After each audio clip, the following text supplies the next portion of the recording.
नमो भगवते वासुदेवाय।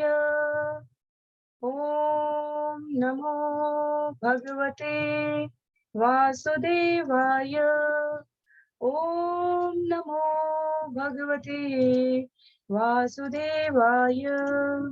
नारायणं नमस्कृत्य नरं चैव नरोत्तमं देवीं सरस्वतीं व्यासं ततो जयम् उदीरयेत्।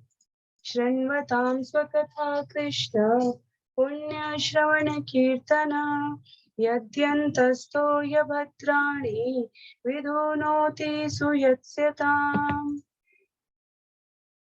नष्टप्रायेषु भद्रेषु नित्यं भागवत सेवया भगवत्युत्तमश्लोके भक्तिर्भवति नैष्ठिकी। ॐ अज्ञानतिमिरान्धस्य ज्ञानाञ्जनशलाकया चक्षु उन्मीलितं येन तस्मै श्रीगुरुवे नमः। मूकं करोति वाचालं पंगुं लंघयते गिरिं यत्कृपातमहं वन्दे परमानन्दमाधवम्। वाञ्छाकल्पतरुभ्यश्च कृपा सिन्धुभ्य एव च पतितानां पावनेभ्यो वैष्णवेभ्यो नमो नमः। जय श्री कृष्ण चैतन्य प्रभो नित्यानंद श्री अद्वैत गदाधर श्रीवासादि गौर भक्तवृंद। हरे कृष्ण कृष्ण कृष्ण हरे हरे, हरे राम राम राम हरे हरे।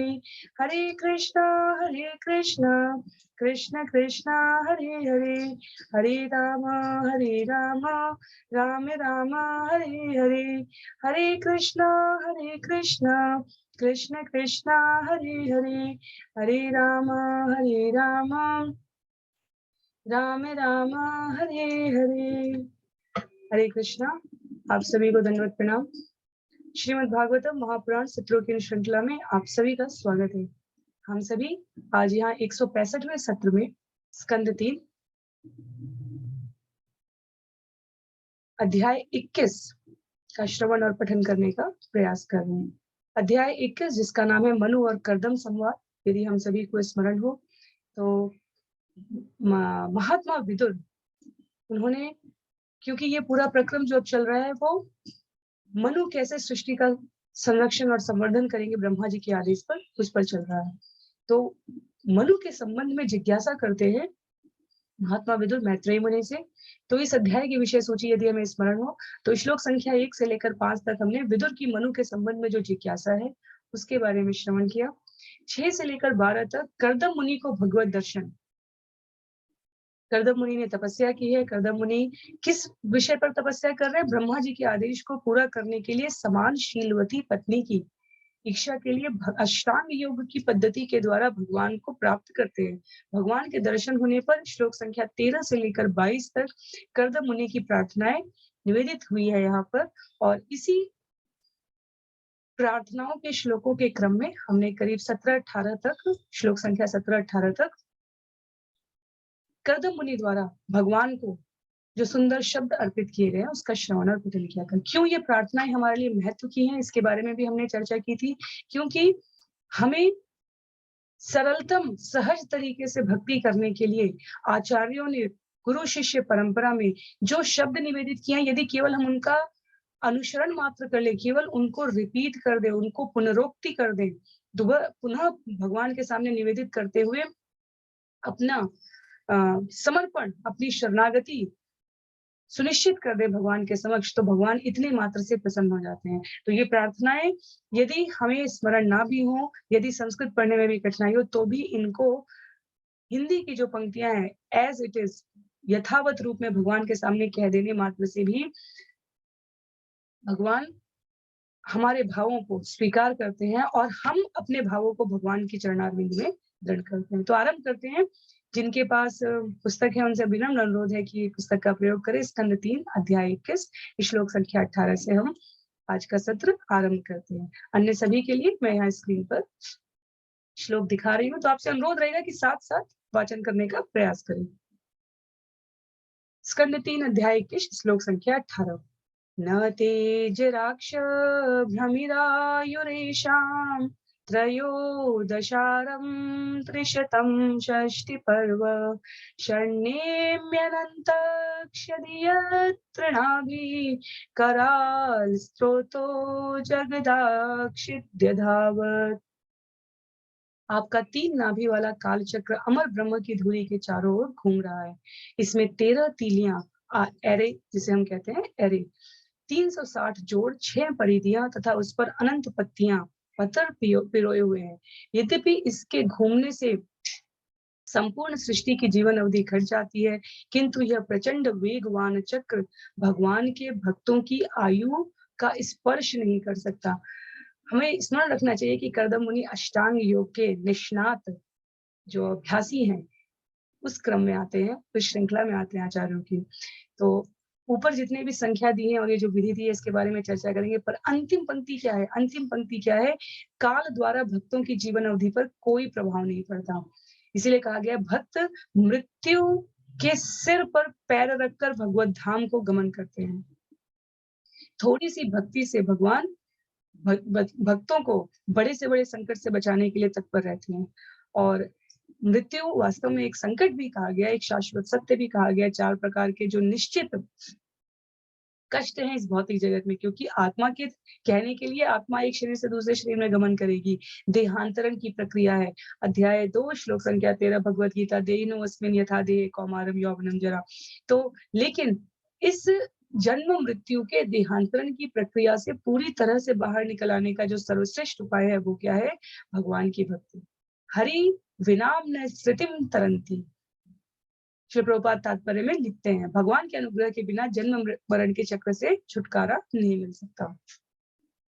तो अब विषय आता है कि ये किन 360 संधियों और असंख्य पत्रों और तीलियों की बात कर रहे हैं। यदि हमें काल से परमाणु से काल की गणना का अध्याय स्मरण हो, तो जो काल है उसे कई अंशों में विभाजित किया गया। पल, घटिका, मास, वर्ष, अवधि, ऋतु, सौर वर्ष, ये हमने श्रवण किया था। तो इन सभी विभागों को, ये जो पल है, घटिका है, मास है, वर्ष है, श्रील प्रभुपाद लिखते हैं कि इनको वैदिक साहित्य की ज्योतिर्विदीय परिगणनाओं से आका गया है। जैसे वर्ष में 6 ऋतु होती है, 4 मास का चातुर्मास होता है, 13वां मास अधिमास कहलाता है और ये प्रत्येक 3 वर्ष बाद जुड़ जाता है। भक्तों की आयु को ये सब नहीं जुड़ता है, तो भक्त नहीं छूता है। इसमें भक्तों की आयु की गणना होती ही नहीं है, क्योंकि श्रील प्रभुपाद से किसी ने कहा आप यहाँ पर ये सब कर रहे हैं और वैकुंठ में चले जाएंगे तो क्या करेंगे? तो उन्होंने कहा यही कार्य हम पूर्ण शुद्धता के साथ करेंगे, श्रवण करेंगे, कीर्तन करेंगे, भगवान की सेवा करेंगे, भोग अर्पित करेंगे, श्रृंगार करेंगे, उनके लिए इन समस्त इंद्रियों को निर्देशित कर देंगे। तो भक्त के लिए नहीं है ये काल गणना, और भक्त बनने के प्रयास में हम यही कहते हैं सदा सदा के लिए आपके चरणारविंद की सेवा हमें प्राप्त हो। पर सामान्य भौतिक जगत का जो कालक्रम चलता है उसके लिए यहाँ पर कहा गया है कि काल की तुलना यदि एक विशाल चक्र से की जाए तो 360 जोड़ जो ऋतुओं के रूप में 6 परिधियां ऋतुओं का चक्र घूम रहा है, 6 परिधियां और छड़ों के रूप में असंख्य पत्र लगे हुए हैं। तो प्रतिदिन 360 जोड़ का अर्थ हमारा क्रमशः जो है 360 से 65 जो चंद्रमास और सौर मास की गणना के अनुसार है, उन जोड़ों की बात की गई है। 6 परिधियां अर्थात 6 ऋतुओं की बात कही गई और छड़ असंख्य छड़ हैं तो उसे पत्तियां कहा गया है और ये नित्य ब्रह्म की धुरी में घूमता रहता है। तो इस जगत के लिए काल की गणना को कि आप इन सब के द्वारा वंदनीय है, इस प्रकार इस श्लोक में कर्दम मुनि भगवान को निवेदित कर रहे हैं। तो आरंभ करते हैं श्लोक संख्या 19 का वाचन करने का प्रयास करते हुए। एक स्वयं संजगत शिक्षा द्वितीयात्मन्नधियोगमायया सृजस्य दपासि पुनर्ग्रसिष्यसे यथोर्णनाभिर्भगवन् स्वशक्तिभिः। हे भगवान, आप अकेले ही ब्रह्मांडों की सृष्टि करते हैं। हे श्री भगवान, इन ब्रह्मांडों की सृष्टि करने की इच्छा से आप उनकी सृष्टि करते, उन्हें पालते और फिर अपनी शक्तियों से उनका अंत कर देते हैं। ये शक्तियां आपकी दूसरी शक्ति योग माया के अधीन हैं। जिस प्रकार एक मकड़ी अपनी शक्ति से जाला बुनती है और पुनः उसे निगल जाती है। तो पुनः हम सबको स्मरण कराने के लिए भगवान को क्या हम बता रहे हैं, जैसे कहते हैं ना, लोकोक्ति है, नानी के आगे ननिहाल की बात क्या करना। तो भगवान के सामने उनकी क्रियाविधियों को हम क्यों कह रहे हैं इन स्थितियों में? क्योंकि हम प्राणी मात्र को, कर्दम ऋषि हमारे अग्रगणी सृष्टि के बिल्कुल अर्वाचीन, बिल्कुल प्रथम पंक्ति के जो जीव हैं, जिनको सृष्टि के संवर्धन का उत्तरदायित्व का आदेश दिया गया है, उनमें आते हैं। तो प्राणी मात्र महापुरुषों का अनुसरण करें, उन्हें स्मरण रहे कि भगवान कौन है। यदि हम लौकिक भौतिक दृष्टि से भी देखने और समझने का प्रयत्न करें, तो ये वो हैं जिनके अंतर्गत समस्त ब्रह्मांड आते हैं। स्वयं वो उनका निर्माण करते हैं, उन्हें पालते हैं और अपनी शक्तियों से उनका अंत कर देते हैं। पर विभिन्न शक्तियों का जो 3 प्रमुख समुच्चय है, जिसे हम अंतरंगा शक्ति, बहिरंगा शक्ति और तटस्थ शक्ति कह रहे हैं, उस अंतरंगा शक्ति योग माया के अंदर ये समस्त शक्तियां आती हैं। योग माया स्वयं भगवान की सेवा में निवेदित है, बहिरंगा शक्ति भगवान की इस रचना को संभालने के लिए निवेदित है, तटस्थ शक्ति में समस्त जीव आते हैं। जैसे मकड़ी अपना जाला बुनती है और पुनः उसे निगल जाती है, जगह जगह पर श्रीमद् भागवतम में और अन्य पुराणों में भगवान की इस रचना को उसी क्रम में कहा गया है कि भगवान व्यष्टि जीवात्मा जैसे मकड़ी हो गई, अपनी शक्ति से बुनेगी जाला, खेलेगी और जब चाहेगी उसका अंत कर सकती है।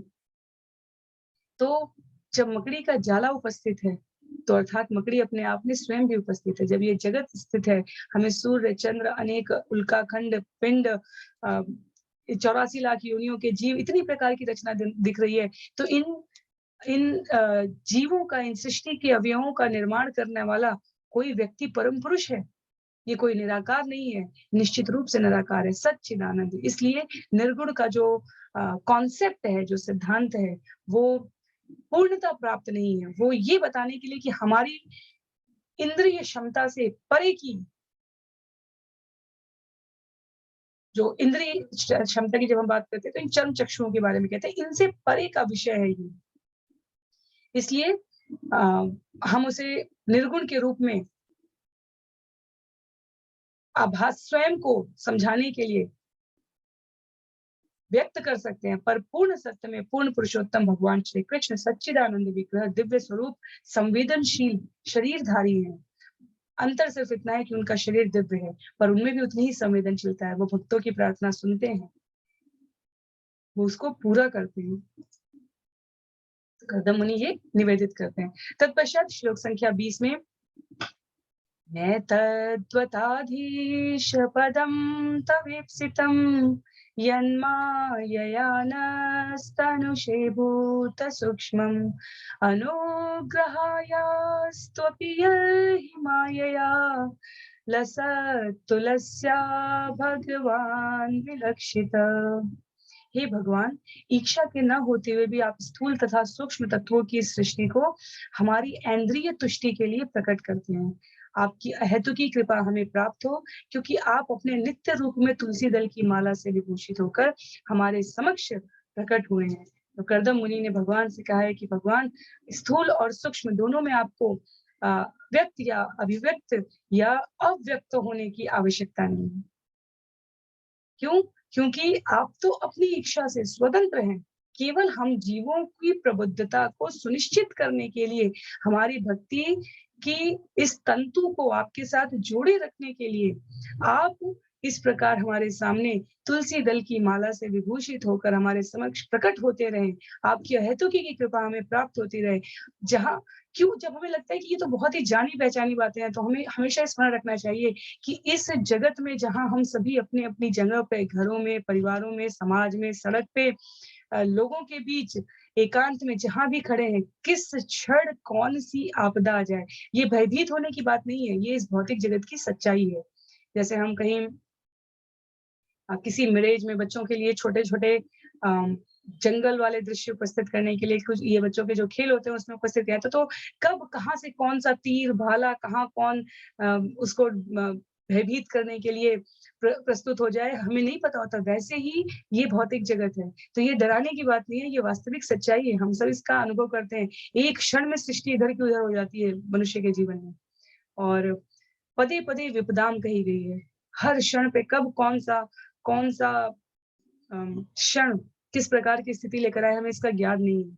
हम किसी भी ज्योतिष की निष्णात विद्या में पारंगत व्यक्ति से भी वो ज़्यादा से ज़्यादा कैसे बता सकते हैं आपका राजयोग है, आपके साथ इस समय ये दुर्घटना हो सकती है, इस समय ये सत्य है, ये ज्ञान बहुत वैज्ञानिक है। पर कहने का विषय जो यहाँ पर ये है कि अगर वास्तव में हमें ये पता भी चल जाए कि ये समस्या आने वाली है, तो क्या हम पूर्ण रूपेण उसके बारे में अपने आप को जैसे इंश्योरेंस करने के लिए कहा जा रहा है, तो क्या हम उससे अपने आप को बचा सकते हैं? नहीं बचा सकते, तो उस स्थिति में जीते हुए हम क्या कर सकते हैं? ये सब इतने अनंत प्रकार की सच्चाइयों में छुपी हुई तहों में छुपी हुई सच्चाई है कि हम नहीं जानते। इसलिए यहाँ पर भगवान के लिए कहा जा रहा है कि आपकी शरणागति से, आपके स्मरण मात्र से, आपकी सेवा में लगे रहने से हम निश्चित रूप से आपके सुदर्शन चक्र का जो सुरक्षा कवच है, भगवान नाम वास्तव में भक्तों के लिए कहा गया है कि वो उनका सुरक्षा कवच है। क्यों? क्योंकि वो आच्छादित रहते हैं उस नाम के प्रभाव से, जहाँ अनेकों प्रकार के, जैसे आपके पास जब तीर धनुष के युद्ध होते रहे हैं, तो आप अपने आप के लिए ढाल किस प्रकार अपने सामने रखते हैं या लोहे का कवच पहनते हैं, वैसा सुरक्षा चक्र है ये हरिनाम। तो इसलिए कर्दम ऋषि यहाँ पर कहते हैं कि आपकी अहेतुकी की कृपा हमें प्राप्त हो, ताकि हम सदैव आपकी शरणागति में सुरक्षित रह सकें। वास्तव में देखा जाए तो शरणागति और सुरक्षा की बात इतनी बार क्यों कही जा रही है? क्योंकि जन्म, मृत्यु, जरा व्याधि के कष्ट से बचने के लिए हितोपदेश मनुष्य और पशु समान रूप से क्या कर रहे हैं? आहार, निद्रा, भय, मैथुन, खाना, सोना, अपनी रक्षा करना और इंद्रियों को प्रसन्न करना, इंद्रिय संसर्ग करना, मैथुन प्राप्ति के द्वारा सुख प्राप्त करने की कामना करना। तो भय एक आवश्यक अंग है और भगवान कहते हैं भय भी मैं हूँ और निर्भयता भी मुझसे ही उद्भूत होती है। तो इसलिए यहाँ पर कर्दम ऋषि शब्दों की इन मालाओं को पिरोते हुए अपने भाव भगवान के चरणों में निवेदित कर रहे हैं। तं त्वानुभूत्यो परितक्रियार्थं स्वमायया वर्तितलोकतन्त्रं नमाम्यभीक्ष्णं नमनीयपादं सरोजमल्पीयसि कामवर्षं। मैं आपके चरण कमलों में निरंतर सादर नमन करता हूँ, जिनकी शरण ग्रहण करना श्रेयस्कर है, क्योंकि आप अकिंचनों पर समस्त आशीर्वादों की वृष्टि करने वाले हैं। आपके इन भौतिक लोकों को अपनी ही शक्ति से आपने इन भौतिक लोकों को अपनी ही शक्ति से विस्तार दिया है, जिससे समस्त जीवात्माएं आपकी अनुभूति के द्वारा सकाम कर्मों से विरक्ति प्राप्त कर सकें। चरण कमलों में निरंतर सादर निवेदन नमस्कार इसलिए कर रहा हूं क्योंकि भौतिक जगत आपके चरणारविंद में शरण ग्रहण करना श्रेयस्कर है, बजाय इसके कि हम भौतिक जगत में जाकर किसी की शरणागति को, जो कि नश्वर है, उसे महत्व देते हुए स्वीकार करें। तो पुनः यहाँ किस बात की परिभाषा दी गई है? मनुष्य के नैसर्गिक स्वभाव के बारे में कहा गया है, क्योंकि हम सभी परमात्मा के अंश हैं। हमारी स्वाभाविक जो वृत्ति है वो या तो सेवा करने की है या करवाने की है। क्योंकि हम अंश हैं तो हमारे कोटे में सेवा करना आता है, और क्योंकि हम परमात्मा के अंश हैं इसलिए हम में वो स्वामित्व का भाव भी बना रहता है। तो इस जगत में भी यदि देखा जाए कोई भी संबंध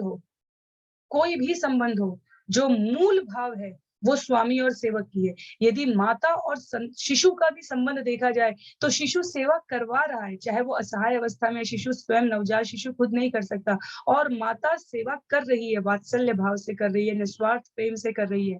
पर संबंध इस जगत में किसी के भी दो व्यक्तियों के बीच, किसी भी दो संबंधों के बीच, जो सेवक और स्वामी, चाहे अनकंडीशनल लव हो चाहे कंडीशनल लव हो, चाहे स्वार्थवश सेवा की जा रही हो, स्नेह किया जा रहा हो, प्रेम किया जा रहा हो, चाहे प्रतीकात्मक तरीके से निस्वार्थ सेवा, निस्वार्थ प्रेम किया जा रहा हो। क्यों? क्योंकि हमारी रुचि ही वही है। अर्थात हमारा जो बेसिक कंपोनेंट है, जो हमारी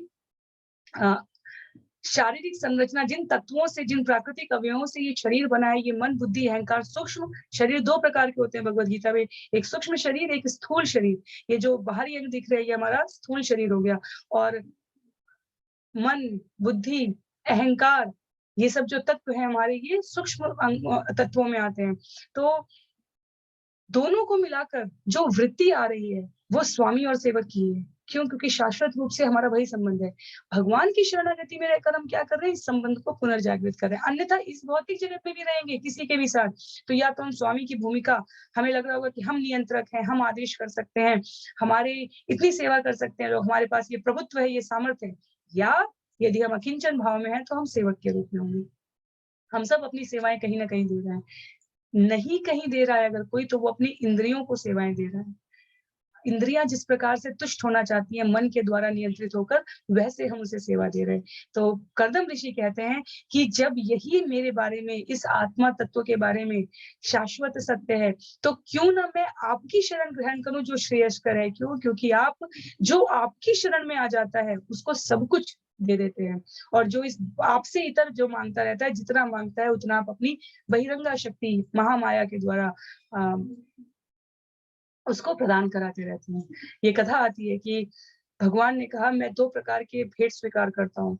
तो एक तरफ लोगों की बहुत लंबी लाइन थी, एक तरफ बहुत कम लाइन थी और नारद मुनि के संवाद में आता है। ये उदाहरण दिए जाते हैं नारद पंचरात्र, नारद भक्ति संहिता, इनमें क्या कि एक लाइन बहुत छोटी है और एक लाइन बहुत लंबी है। तो उन्होंने पूछा इन दोनों पंक्तियों के जीवात्माओं में क्या अंतर है? तो उन्होंने कहा एक वो है जो भौतिक उपलब्धियों के लिए, चाहे वो नाम हो, यश हो, रूप हो, कीर्ति हो, सामर्थ्य हो, शक्ति हो, बुद्धि हो, उसकी याचना कर रहे हैं मुझसे। और एक वो है जो मुझे माँग रहे हैं। तो जो मुझे माँग रहे हैं उसकी उसकी लाइन बहुत छोटी होती है, क्योंकि जो मुझे माँगते हैं उसे मैं पूरा का पूरा, भगवान कभी आधे-अधूरे नहीं देते हैं। भक्त के सामने भगवान पूरे के पूरे आते हैं। यदि निष्ठा, एक निष्ठ भगवान में हमारा ध्यान है, तो भगवान पूरे के पूरे आते हैं।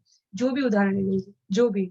हमारे गोस्वामी अ, इतने वृंदावन में रहते हुए षट गोस्वामी इतने प्रवृत्त थे भगवान के शास्त्रों की रचना करने में, भगवान के स्थानों को, कि रूखा-सूखा जो मिलता था, अपने-अपने, सबके अपने-अपने विग्रह थे और उनको वही अर्पित कर देते थे। इतने वृद्ध हमारे सनातन गोस्वामी जो अकिंचन रूप से, अगर सूखी रोटी है, तो मदन मोहन को कहेंगे आज यही खा लेना है। तो मदन मोहन उनके साथ वार्तालाप करेंगे, कहेंगे कि अम इसके साथ नमक तो होना चाहिए। सनातन गोस्वामी ने कहा मेरे पास समय नहीं है। बूढ़े सनातन गोस्वामी, क्योंकि दाँतों से वो चबा नहीं सकते थे, तो वो यमुना के जल में कपड़े में बंधी हुई उस रोटी को यूँ डुबो देते थे। जब उन्हें, अगर शरीर की भूख वृत्ति जो क्षुधा थी उसकी पूर्ति, जब उन्हें लगता है कि अब भूख, तो उसी को डुबोया, वो मुलायम हो गई, भगवान को अर्पित किया और खा गए। और भगवान को लगा कि ये भाव है कि न, भगवान को जब नमक की बात हुई तो सनातन गोस्वामी ने कहा कुछ व्यवस्था करो भाई, मेरे पास समय नहीं है, अवकाश नहीं है आपकी सेवा से। ये अलग स्तर का वार्तालाप है। और भगवान उसके लिए पूरे नमक के एक व्यापारी को लेकर आते हैं। ऐसी अनेकों कथाएँ हैं, लोक श्रुतियाँ हैं। हमारे छोटे से 5 वर्ष के जब हमारे अ, सुतीक्ष्ण रहे हैं, अगस्त्य मुनि के शिष्य, तो उनके सामने जामुन के, जो जब भगवान की सेवा करने को उन्हें मिली और शालिग्राम को उन्होंने ऊपर फेंका और जामुन खा लिया। जामुन तोड़ने के लिए उस शालिग्राम को फेंका, शालिग्राम नर्मदा नदी में गिर गए और उनको लगा जब गुरुजी लौटेंगे तो कैसे कहाँ से शालिग्राम दूँगा? तो उन्होंने बड़े-बड़े जामुन को ही लगा दिया और भगवान जामुन के रूप में स्वयं की पूजा करवाते रहे। और समयांतर पर जब गुरु क्रोधित हुए और बोले कि अब मेरे भगवान को लेकर ही लौटना आश्रम में, तो सुदीक्ष ने कहा था अब नकली नहीं, अब असली भगवान को ही लेकर आऊँगा। तो भगवान भक्तों के साथ उनके भावानुसार अ, अनेक-अनेक क्रियाकलाप करके प्रसन्नता व्यक्त करते हैं। चैतन्य महाप्रभु के जीवन काल की भी घटना है कि जब ब्राह्मण उनके द्वार पर आतिथ्य स्वीकार करते हुए पहले बोले कि मैं भगवान की सेवा करूँगा, उनको जो निवेदित करूँगा स्वयं पकाऊँगा। पहले हमारे जो यात्रा में रहने वाले ब्राह्मण वर्ग थे, जिनका कार्य ही स्वाध्याय के द्वारा लोगों को मार्ग प्रशस्त करना होता था। तो चैतन्य महाप्रभु के घर पे हैं, वो भगवान को भोग लगाते हैं और चैतन्य महाप्रभु खा लेते हैं। वो फिर दूसरी बार रसोई बनाते हैं, भगवान को भोग लगाते हैं और चैतन्य महाप्रभु खा लेते हैं। और उसके पश्चात जब तीसरी बार रसोई लगाते हैं तो जगन्नाथ मिश्र और शची माता और चैतन्य महाप्रभु के बड़े भाई तीनों उनके ऊपर कहते हैं कि भई ये कैसे कर रहे हो तुम? क्यों कर रहे हो? बालक चैतन्य से। और पंडित हैं, जो ब्राह्मण हैं, उनको पता चलता है कि ये स्वयं कोई और नहीं, स्वयं भगवान है। तो भगवान ने लीलाएँ अपने भक्तों की प्रसन्नता के लिए पूरे के पूरे स्वयं को अर्पित किए हैं।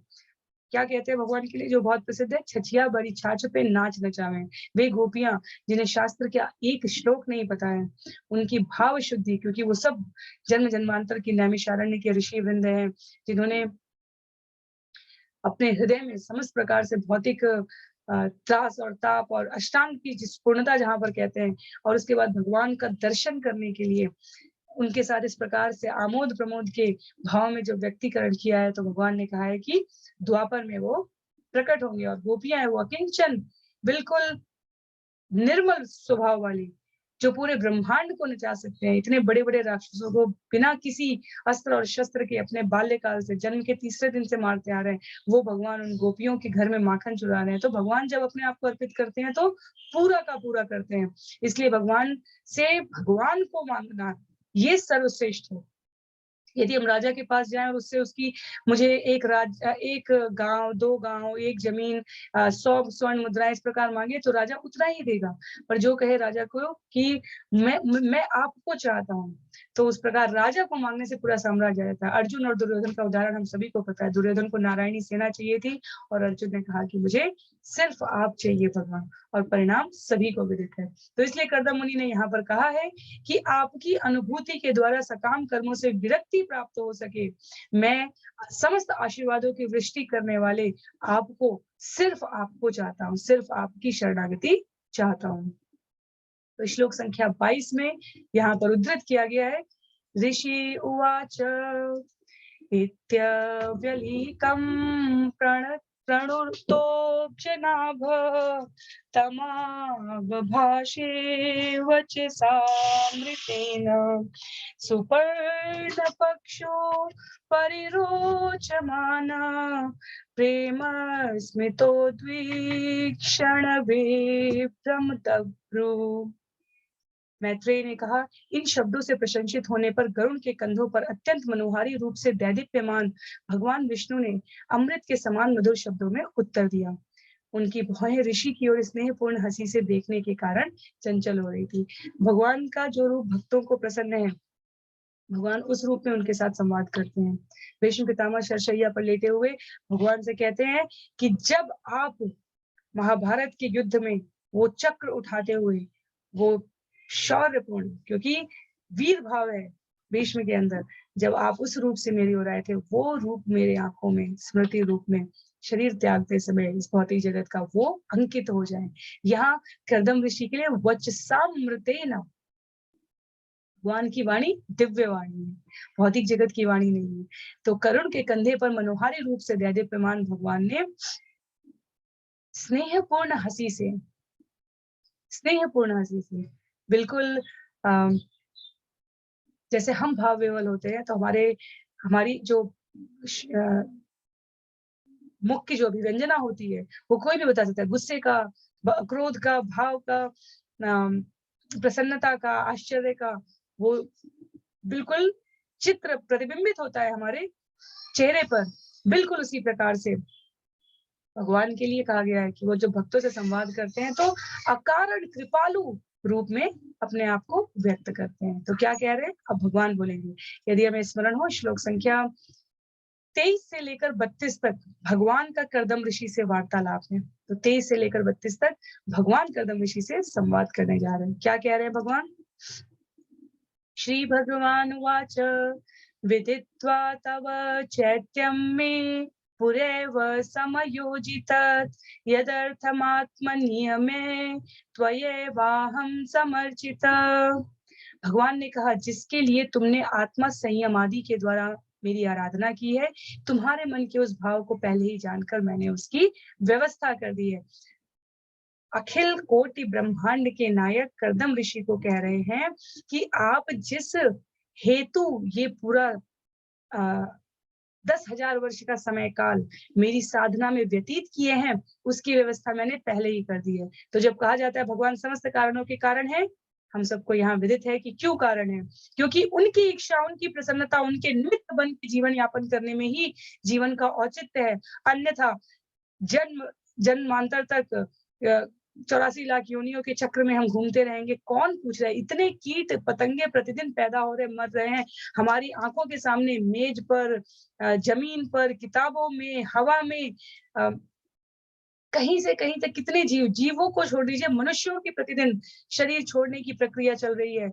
दुख है, सुख है, संताप है, आमोद है, पर कहाँ गणना है? कहीं भी नहीं करना है।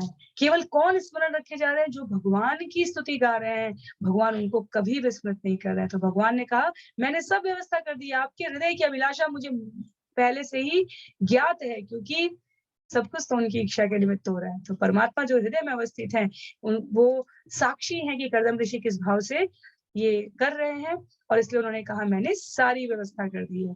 श्लोक संख्या 24 में, न वै जातु मृषैव स्यात् प्रजाध्यक्षमदर्हणं भवद्विधेष्वतितरां मयि सङ्गभीतात्ममान। न व्यजातु मृषैव स्यात् प्रजाध्यक्षमत अर्हणं भवद्विधेषु अतितरां मयि संगभित आत्मनाम।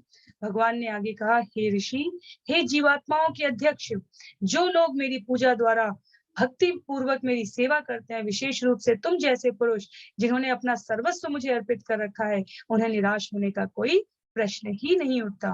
पुनः बंदूक वही है, सैनिक अगर सीमा पर प्रयोग करता है तो वो यश का भागी बनता है, और चोर या कुटिल प्रवृत्ति वाले यदि समाज के अंदर उसका प्रयोग करेंगे तो वो अपयश के, पाप के भागी बनते हैं। शरीर यही है, कामनाएं भी वही है। एक सामान्य पुरुष स्त्री की कामना करे, शिक्षाष्टकम में चैतन्य महाप्रभु कहते हैं, न धनम न जनम न सुंदरी कविताम व जगदीश कामय। मैं न धन की, न सम्मान की, न स्त्री की कामना करता हूँ। यहाँ कर्दम ऋषि समान शीलवती स्त्री की कामना कर रहे हैं। बंदूक वही है, अस्त्र और शस्त्र के रूप में, साधन वही है, स्त्री की बात की जा रही है, पर उद्देश्य स्वयं के सुख भोग के लिए नहीं है। सीमा पर का सैनिक बंदूक को सुरक्षा के लिए, पर हिताय प्रयोग कर रहा है, और भगवान कर्दम ऋषि यहाँ समान शीलवती नारी ब्रह्मा जी के आदेश को आध्यात्मिक रूप में किस प्रकार पूर्ति करने के लिए, सृष्टि के संवर्धन के लिए, जीवों की वृद्धि के लिए समान शीलवती नारी की कामना कर रहे हैं। भगवान कहते हैं, मैं पूरा करता हूँ। तो जो शिक्षाष्टकम में चैतन्य महाप्रभु स्वयं भगवान रूप में न धनम न जनम न सुंदरीम कह रहे हैं, और सुंदरीम कहने का अर्थ नहीं, स्त्री की कामना करने का अर्थ ये नहीं है कि स्त्री कोई निकृष्ट वस्तु है, या उसकी अवस्था या व्यवस्था शास्त्रों में निकृष्ट बताई गई है। जो साधन श्रील प्रभुपाद ने अपने समय काल में ही, जो उनकी स्त्री शरीर से शिष्याएं रही हैं, हर मंच पर, हर सेवा में प्रमुखता से स्थान दिया है। यदि पुरुष सेक्रेटरी रहे, यदि पुरुष ने पुजारी सेवा की है, यदि पुरुषों ने स्टेज से कीर्तन किया है, तो समान रूप से स्त्री शिष्याओं ने भी किया है। इसी मुंबई शहर में 20,000 श्रोताओं के सामने ब्रह्म संहिता के श्लोक हमारी श्रील प्रभुपाद की शिष्या माता जी ने प्रस्तुत किए हैं। तो कहीं पे भी शरीर, आध्यात्म में शरीर का, आप स्त्री हैं, पुरुष हैं, बाल हैं, वृद्ध हैं, किस देश के हैं, किस जाति के हैं, किस वर्ण के हैं, महत्वहीन है। ये पूरी कथा हम सूत गोस्वामी जी से सुन रहे हैं, और सूत गोस्वामी जी न ब्राह्मण है न क्षत्रिय है। तो जो कथा है, जो आध्यात्मिक तत्व है, वो शरीर के स्तर पर नहीं है। स्त्री की कामना श्रेष्ठ है यदि गृहस्थ जीवन के रूप में, यदि ब्रह्मा के आदेश के रूप में, यदि आध्यात्मिक प्रगति के लिए समान रूप से सेवाएं की जा रही है। हमारे षट गोस्वामी वास्तव में कौन है? ये मंजरी है, राधा रानी की सेवा में नियुक्त, राधा रानी की सखियां है, रूप मंजरी, अनंग मंजरी, अनेकों अनेक नाम है। हमारे भक्ति सिद्धांत सरस्वती जी हो गए, भक्ति विनोद ठाकुर जी हो गए, ये आचार्यों के द्वारा बिल्कुल संस्तुति रूप में बताए गए हैं कि ये तो सदा सर्वदा भगवान के नित्य पार्षद है। केवल समय समय पर जीवों की अकथित वेदना को देखते हुए भौतिक जगत के, ये अपने आप को उन्मुख करते हैं दयाद्र रूप से कि ये आए और भगवत कथामृत का सुधा रसपान समस्त जीवों को कराएं, जिससे उनकी वृत्ति भौतिकता की आसक्ति से दूर होकर आध्यात्मिकता की ओर उन्मुख हो सके। तो जिस भक्तिमय सेवा के द्वारा भगवान की प्रसन्नता होती है, कर्दम ऋषि के लिए भगवान कहते हैं कि आपने उसे पूर्णता से किया, इसलिए आपके पास निराश होने का कोई अवसर ही नहीं है। अब मैं आपको किसी भी प्रकार से निराश कर ही नहीं सकता हूँ। आगे क्या कहते हैं भगवान? प्रजा प्रजापति सुत सम्राट मनु विख्यात मंगल ब्रह्मावर्तम यह अधिवसन शास्ति सप्तार्णवाम महिम। भगवान ब्रह्मा के पुत्र सम्राट स्वयंभू मनु जो अपने सुकृत्यों के लिए विख्यात हैं, ब्रह्मावर्त में स्थित होकर 7 समुद्रों वाली पृथ्वी पर शासन करते हैं। तो भगवान ने कहा मैंने व्यवस्था कर दी है। क्या है वो व्यवस्था? स्वयं ब्रह्मा के पुत्र स्वयंभू मनु, पद्मकल्प की बात हो रही है। हमने पिछले सत्र में स्वयंभू मनु और वैवस्वत मनु का अंतर स्पष्ट किया था। ये जो समय चल रहा है इसके मनु कौन है? वैवस्वत मनु है, और जो पद्मकल्प की जहां बात हो रही है वहां स्वयंभू मनु है। तो भगवान कहते हैं यहाँ पर कि ब्रह्मा के पुत्र सम्राट स्वयंभू मनु ब्रह्मावर्त में 7 समुद्रों वाले पृथ्वी पर शासन करते हैं। पिछले ही सत्र में ही हमने 7 राज्य में 7 भागों में विभाजित इस धराधाम के बारे में किस प्रकार प्रियव्रत और उत्तानपाद और 3 पुत्रियों के साथ स्वयंभू मनु शासन कर रहे हैं उसकी चर्चा की थी, उसको श्रवण और पठन किया था इसी अध्याय के आरंभिक श्लोकों में। तो उसको यहाँ पर भगवान पुनः, क्योंकि कर्दम ऋषि को परिचय कराने जा रहे हैं कि कैसे व्यवस्था की है मैंने, कौन समानशीलवती स्त्री आपके जीवन में आएगी, आपके कर्तव्यों की पूर्ति करने के लिए, आप दोनों परस्पर एक दूसरे को सहयोग करते हुए। तो ब्रह्मावर्त ब्रह्मलोक का वो स्थान है जहां स्वयंभू मनु शासन करते हैं, ऐसा कुछ लोगों का मन है। लेकिन इस धराधाम के लिए जो कुरुक्षेत्र स्थान द्वापर काल की स्थिति के लिए कहा गया है, ब्रह्मावर्त उसका एक अंग बताया गया है। तो जैसे वृंदावन, द्वारका, मथुरा ये इस धरती पर भी है और शाश्वत कृष्ण लोक में भी है, उसी प्रकार जो ब्रह्मावर्त नाम का स्थान है उसके लिए शास्त्रों में श्रील प्रभुपाद लिखते हैं, कहा गया है कि एक ब्रह्मलोक में भी ब्रह्मावर्त नाम का स्थान है और एक धराधाम पर भी ब्रह्मावर्त नाम का स्थान है। तो स्वयंभू मनु समस्त ऐश्वर्य और सद्गुणों से पूर्ण वहां पर शासन कर रहे हैं। आगे क्या कहते हैं? सचेह विप्रराजर्षि महिष्याशत रूपया आयास्यति दिदक्षुस्त्वाम परश्वो धर्म कोविद। हे ब्राह्मण, धार्मिक कृत्यों में दक्ष सुप्रसिद्ध सम्राट अपनी पत्नी शतरूपा सहित तुम्हें देखने के लिए परसों यहाँ आएंगे। उस समय काल के लिए भगवान कहते हैं परसों यहाँ आएंगे, और उसके पश्चात तो समय अवधि निश्चित कर दी, कार्य निश्चित कर दिया और उद्देश्य के निहित समस्त व्यवस्था सुनिश्चित हो गई है, ये स्पष्ट कर दिया भगवान ने। क्या कहा? आत्मजाम सितापांगी वयशील गुणान्वितां मृगयन्तीं पतिं मृगयन्तीं पतिं दास्यति अनुरूपायते प्रभु।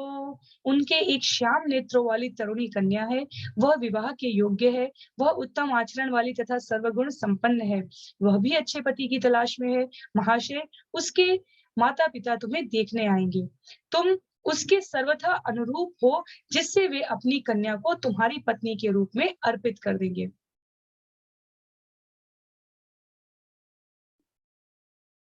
तो यहाँ पर स्पष्ट किया जा रहा है भगवान के द्वारा कि जब भगवान कृष्ण रूप में आते हैं, जब कृष्णावतार भगवान होता है, तो भी भगवान इस प्रकार विवाह के लिए आवश्यक युग्मों के इस संबंध को स्थापित करते हैं। और यहाँ पर स्वयं शाश्वत रूप में भी भगवान ने क्या कहा? भगवान ने कहा कि मैं सुनिश्चित करता हूं कि तुम्हारे लिए जो आवश्यक स्त्री है वो यहाँ पर पहले से ही व्यवस्थित कर दी गई है, मनु की स्वयं वो पुत्री है। तो आगे के श्लोकों को लोग अगले सत्र में श्रवण और पठन करेंगे। आज के लिए सत्र को यहीं पर समाप्त करते हैं, श्लोक संख्या 27 तक। श्रील प्रभुपाद की जय, श्रील गुरुदेव की जय, अनंत कोटि वैष्णव वृंद की जय। हरे कृष्ण।